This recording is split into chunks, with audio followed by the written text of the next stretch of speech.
EMC की आज की कक्षा में आपका स्वागत है। उद्यमशील क्षमताओं में आज तक हमने बात की बड़ा सोचना, कुछ चुनौतीपूर्ण नया करना और योजना बनाकर काम करना, अवसर को पहचानना, गिरकर संभलना। इन सारी बातों के बाद आज हम बात करेंगे विश्लेषण करके सीखना। विश्लेषण का अर्थ होता है जांच पड़ताल। जो काम आप कर रहे हैं उसकी जांच पड़ताल करना, उसको देख करके जांच करके उसको सीखना। इसका एक जो सीधा सा मतलब है वो ये है कि आपको हर कार्य का विश्लेषण करना चाहिए, उसकी जांच पड़ताल कर लेनी चाहिए कि उसमें सही क्या है और गलत क्या है। मान लीजिए आपने कोई लक्ष्य निर्धारित किया है और उसके लिए जो आपने योजनाएं बनाई हैं, जो काम आप कर रहे हैं, तो उसके सही और गलत का आंकलन भी आपको कर लेना चाहिए। मैं एक छोटा सा उदाहरण आपको देता हूँ। मान लीजिए आपने निर्धारित किया है कि आप डॉक्टर बनना चाहते हैं और उसके लिए जरूरी है आपको अंग्रेजी, साइंस या फिर जो दूसरे विषय हैं उन सब में अच्छी तरह से पारंगत होना, कुशल होना। अब उसमें आपको जब पता चला कि आपको ये सब करना पड़ेगा और 10वीं कक्षा में या 12वीं में आपको अच्छे अंक चाहिए, तो एक तो आप मेहनत से अच्छे अंक लें और उसका दूसरा पक्ष है कि आप नकल से अच्छे अंक ले लें। एक बार जो आपने कल्पना की, जो आपने कार्य सोचा है, अपने लक्ष्य को प्राप्त करने के लिए जो तरीका आप अपना रहे हैं, आप खुद पहले उसको एक बार जांच पड़ताल करके देख लीजिए कि आप अच्छी तरह से पढ़ करके, मेहनत करके अच्छे अंक ला सकते हैं या लाना चाहते हैं, या फिर नकल से वो अंक प्राप्त करना चाहते हैं। आपकी आत्मा ने आपको कहा होगा नहीं, नकल से अच्छे अंक लेने का कोई लाभ नहीं है, क्योंकि आपके पास ज्ञान तो होगा ही नहीं। उन विषयों की जो सही जानकारी है, जो भविष्य में आपके काम आने वाली है, वो नकल से तो हासिल नहीं होगी ना। तो इस तरह से आप पहले एक बार जांच पड़ताल कर लें, विचार कर लें कि आपने जो अंक हासिल किए हैं या इस तरह से जो आप अंक हासिल करेंगे, क्या वो आपके लिए सही है। तो उसके सकारात्मक और नकारात्मक दोनों पक्षों के ऊपर आप विचार कीजिए। और ये हर काम के ऊपर लागू भी होता है ये नियम, चाहे आप कोई भी काम कर रहे हो। आप विद्यालय में हैं, विद्यालय में जो आप काम करते हैं, पढ़ते हैं, नहीं पढ़ते हैं, कक्षा से बाहर घूम रहे हैं, या समाज में हैं, आप अनुशासन में हैं या नहीं हैं, सड़क पर चल रहे हैं, किस तरह से चल रहे हैं, क्या उस तरह से चलना, नहीं चलना, ये सारी बातें हमें देख लेनी होती हैं कि वो कितना सही है और कितना गलत है। और इसी को कहते हैं विश्लेषण करना, जांच पड़ताल करना। अपने काम को जांच करके देख लेना चाहिए कि जो काम आप कर रहे हैं वो सही है या गलत है। तो बड़ी सामान्य सी बात है। और इसका एक और तरीका भी क्या है कि जब आपको आंकलन करना है, विश्लेषण करना है सही और गलत का, तो आप एक कागज पेन ले लीजिए और उस विषय के सही और गलत दोनों पक्ष एक बार लिख लीजिए। तो आपके लिए पहचानना आसान होगा कि इस काम के सकारात्मक कितने हैं और नकारात्मक कितने हैं। पॉजिटिव और नेगेटिव अलग अलग कर लीजिए।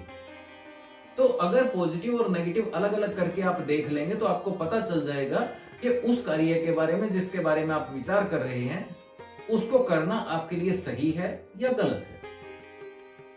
एक और छोटा सा उदाहरण आप देखिए कि अगर आप अपने बड़े बुजुर्गों को सम्मान नहीं देते हैं, हालांकि इस विषय जो आपके लक्ष्य की हम बात कर रहे थे उससे थोड़ा सा हटके आपको महसूस हो रहा होगा, लेकिन वहां से भी मैं आपको सिखाने की कोशिश करता हूं।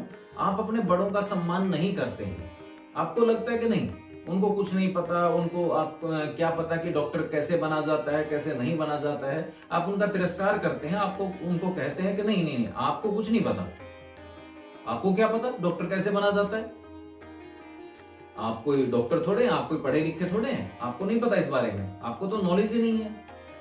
तो ऐसी स्थिति में अब आप एक चीज देखिए कि उन्होंने इतनी दुनिया देखी है, आपसे उम्र में बड़े हैं, उनको अनुभव है और वो अनुभव आपके पास नहीं है। तो आपने कह तो दिया, लेकिन आप उस बारे में एक बार विचार करके देखिए कि आपके पास आपको सही सलाह देने वाला सबसे बेहतर इंसान सबसे पहले आपके माँ बाप हैं, और आपने तो कभी आंकलन किया ही नहीं, क्योंकि वही हैं जो सबसे पहले आपके हित और अनित के बारे में सोच सकते हैं। तो इसलिए विश्लेषण करके ही हम सीख सकते हैं कि हमारे लिए क्या सही है और क्या गलत है। तो अपना सही विश्लेषण करें और उसी के आधार पर आगे बढ़ें।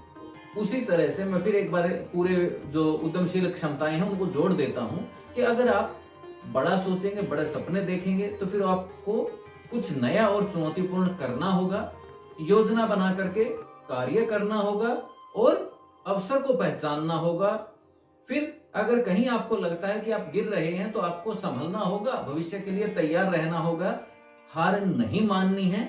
और उसके बाद अपने कदम दर कदम किए जाने वाले कार्यों का विश्लेषण भी आपको करना होगा कि आप अपने पथ पर, अपने रास्ते पर सही चल रहे हैं या नहीं चल रहे हैं। अपने साथ चलने वालों से पूछ लीजिए कि आप जिस रास्ते पर जा रहे हैं क्या वो सही है। कहीं ऐसा ना हो कि बहुत समय बाद, बड़े लंबे चलने के बाद आपको लगे कि आप तो गलत रास्ते पर निकल आए। आप समझ रहे हैं ना मैं क्या कहना चाहता हूं। आप जो लक्ष्य निर्धारित करते हैं उसके रास्ते में जो आने वाले उद्देश्य हैं वो आपके पूरे हो रहे हैं या नहीं हो रहे हैं।